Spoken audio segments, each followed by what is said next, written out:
Hazel Drummond had been a home health aide for 19 years, and in all that time, she had never once asked a patient's family for anything. Not a glass of water. Not a ride home when her car broke down in February. Not even a thank you, though those came sometimes anyway, slipped into her coat pocket in the form of a folded 20 or a handwritten card she'd find later and cry over in her truck. She was good at giving. She had never learned how to receive. That was the thing nobody tells you about people like Hazel. The ones who spend their whole lives showing up for other people. When the floor finally falls out from under them, they're so trained to hold everything together that they'll stand in a collapsing building and tell you they're fine. Hazel was 51 years old when the floor fell out. It happened the way disasters usually do. Not all at once, but in pieces. First, the agency she'd worked for since 2005 lost 3 of its biggest contracts and had to cut hours. Hazel went from 40 hours a week to 22. Then her landlord, a man named Gerald who'd always been decent enough, sold the duplex she'd rented for 8 years to a developer who immediately filed paperwork to convert it into condominiums. She had 60 days to vacate. 60 days was not enough time, not on 22 hours a week, not in a city where a 1-bedroom apartment now started at $1,400 a month. She applied to 7 places, got turned down by 6. The 7th stopped returning her calls after they ran her credit. The credit that had taken a hit 2 years earlier when she'd put her late mother's funeral expenses on a card and spent 14 months climbing back out. Her daughter, Simone, offered for Hazel to come stay with her, but Simone lived 40 minutes away in a 2-bedroom apartment with her husband and a 7-month-old baby, and Hazel knew what "come stay with us" really meant at that square footage. She said no. She said she had something lined up. She did not have something lined up. What she had was her truck, a 2009 Ford F-150 with a cracked dashboard and a heater that worked about 70% of the time, and a storage unit on Bremer Avenue where she'd moved everything that mattered. Her good dishes, her mother's rocking chair, the box of photographs she hadn't been able to bring herself to digitize. She started sleeping in the truck on a Tuesday in October. She parked in different places each night. A church lot on Fulton Street that was never locked. A corner of the hospital parking structure where the cameras didn't quite reach. A strip mall on the edge of town where the Family Dollar closed at 9, and nobody bothered you after that. She kept a bag packed with her work clothes, a battery-powered alarm clock, a bottle of water, and a granola bar for the morning. She showered at the YMCA on Clement before her shifts. She told her supervisor she was between places and left it at that, because her supervisor was a kind woman who would have worried, and Hazel could not afford for anyone to worry about her right now. Worry had a way of turning into involvement, and involvement had a way of turning into questions she didn't have answers to. She had been living in the truck for 11 days when the knock came. It was a Thursday, close to 10 at night. She was parked in the hospital structure, in the far back corner of the 3rd level, windows fogged from her breath. She had just finished eating a peanut butter sandwich and was reading a paperback mystery.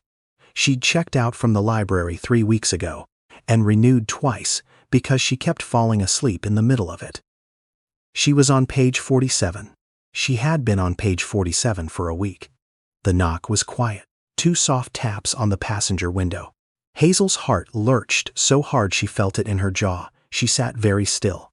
In 11 days, no one had knocked. No one had even seemed to notice. The knock came again. Patient, not threatening but not going away either. She leaned over and looked through the fogged glass. A man was standing outside, older, maybe 65, in a gray parka and a hospital volunteer badge clipped to his chest. He had his hands visible, slightly raised, the way you do when you want someone to know you're not a threat. Hazel rolled the window down 2 inches. "I'm sorry to bother you," the man said. His voice was low and careful. "I'm not with security. I've seen your truck here a few nights. I wanted to make sure you were okay." She almost said she was fine. The word was already forming in her mouth, the automatic reflex of 19 years. But something about the way he was standing, not leaning in, not pressing, just standing there in the cold with his hands out, made her stop. "I'm okay," she said instead, which was technically true and technically not. "My name is Theodore Marsh," he said. "I volunteer here on Thursday evenings. I used to be a physician before I retired. I know what it looks like when someone's got nowhere to go." Hazel said nothing. "I'm not going to tell anyone," he said. "I just wanted you to know I see you." He paused. "And if you'd let me, I'd like to help." She told him no. Politely, firmly, the way she always did. She said she had a plan. She said things were sorting themselves out. She said she appreciated him stopping. Theodore Marsh nodded. He reached into his coat pocket and pulled out a business card and set it on the edge of the window. "That's my cell," he said. "Not the hospital. Mine, if you change your mind." Then he walked away.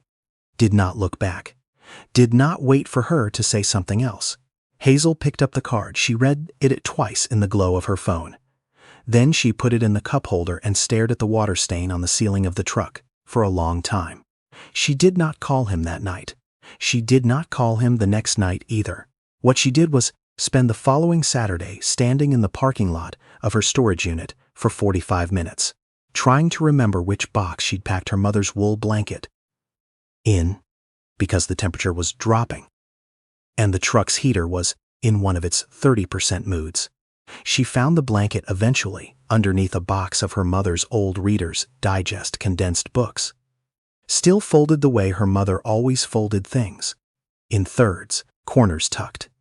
It smelled like cedar and something older, something she couldn't name but recognized immediately. She sat down on the concrete floor of the storage unit with the blanket in her lap and cried for the first time since October. She called Theodore on Sunday morning. He answered on the second ring like he'd been expecting it. He didn't say "I told you so," or "thank God," or any of the things people say when they've been proven right. He just said, "Tell me what you need." That was harder than she'd anticipated. She had to think about it. She was so unpracticed at the question. What she needed, she finally told him, was not money. She was clear about that, and she expected him to push back. Most people pushed back, but he just listened. What she needed was time.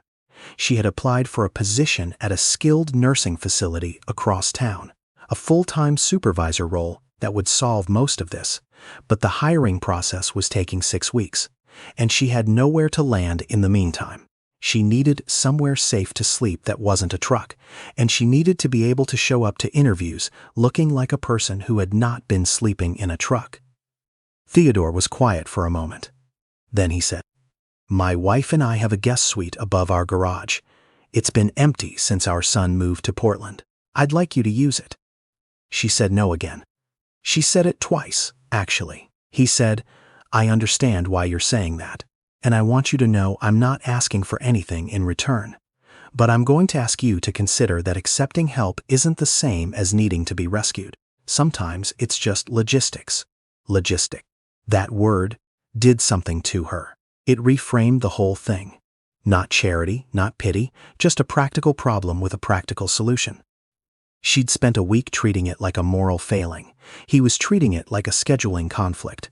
She said she needed to think about it. She called her daughter Simone that afternoon.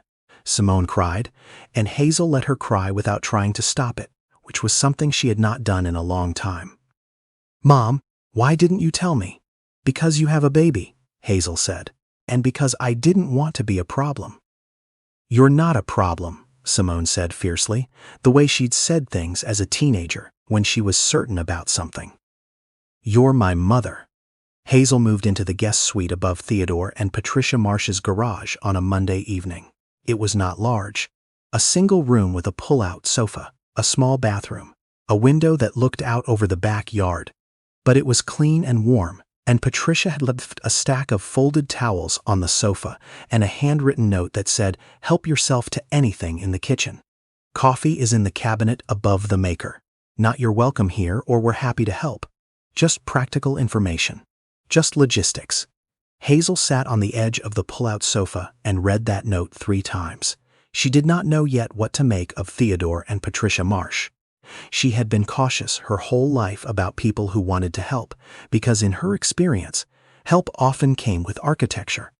with expectations built into the walls that you wouldn't find until you'd already moved in. But the Marshes were quiet people. They did not hover. They did not ask her to explain herself over dinner or treat her like a cautionary tale or a project. Theodore left for his hospital shifts on Thursday evenings and came home just after 9. Patricia, who had been a high school English teacher for 32 years, was usually in bed by 10 with a novel. They gave Hazel her space, the way you give someone space when you trust them with it. She was there for 3 weeks before she learned the reason. She'd come in through the back door one evening to find Theodore sitting at the kitchen table with a photograph in his hand, turned away from her, not moving. She almost backed out of the room.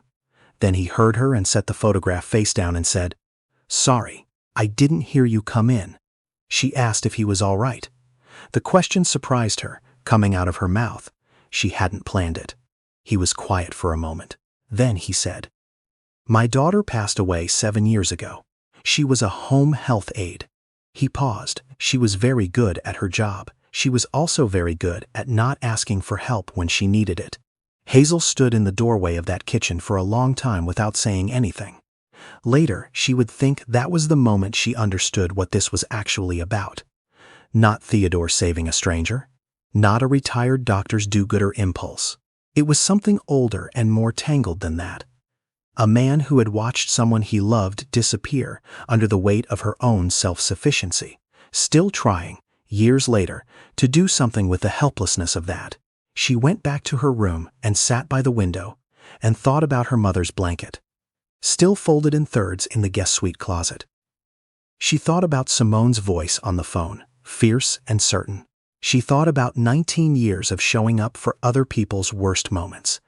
And she tried to remember the last time she had let someone show up for hers. She applied for the nursing supervisor position the following morning, wearing the blazer she'd kept in the back of her closet for interviews. She drove to the facility on Morris Avenue, sat across from a woman named Dana, who asked her pointed, serious questions for 40 minutes, and answered every one of them with the calm, clear precision of someone who had seen nearly everything a human body and spirit could go through and kept showing up anyway. She got the call on a Friday. She was in the storage unit, reorganizing boxes, when her phone rang. She almost didn't answer it. She was up to her elbows in packing paper, but she saw the 415 area code and stopped. The job was hers. Full-time, with benefits. Start date, 3 weeks out. She sat down on her mother's rocking chair in the middle of the storage unit and pressed her hand to her mouth. The chair creaked slightly under her, the familiar creak she had grown up falling asleep to, the one she had carried across town in pieces and reassembled herself because she could not imagine leaving it behind. She called Simone first. Then she sat in the quiet of the storage unit for a little while before calling anyone else, because she wanted to hold it for just a moment. She told Theodore and Patricia that evening, over the kitchen table, with a pot of Patricia's coffee between them. Patricia reached across and squeezed her hand without saying anything. Theodore nodded slowly, the way he did when something confirmed something he'd already believed. "What's next?" he asked. She had already been thinking about this. She'd run the numbers while sitting in the storage unit. First paycheck, deposits, timeline. She had a plan. It wasn't fast, but it was solid.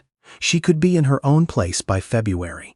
She moved out on a cold Saturday in January with Simone's husband's truck and more boxes than she remembered having. Theodore carried the heavy ones without being asked. Patricia packed her a bag of groceries for the first week. Coffee, oatmeal, 2 cans of soup, and a small pot of her own rosemary because she'd mentioned once, in passing, that she liked to cook. Hazel stood in the doorway of the garage apartment and looked at the room one more time. The folded towels still on the shelf.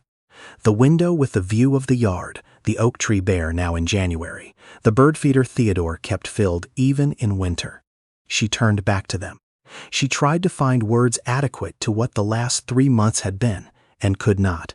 "Thank you," she said finally. "I know that's not enough." "It's plenty," Patricia said. The new apartment was smaller than her old duplex, but the windows faced east and the heat worked. She unpacked her mother's rocking chair first, set it by the window, and sat in it while the sun came through the glass and laid itself across the floor. The familiar creak.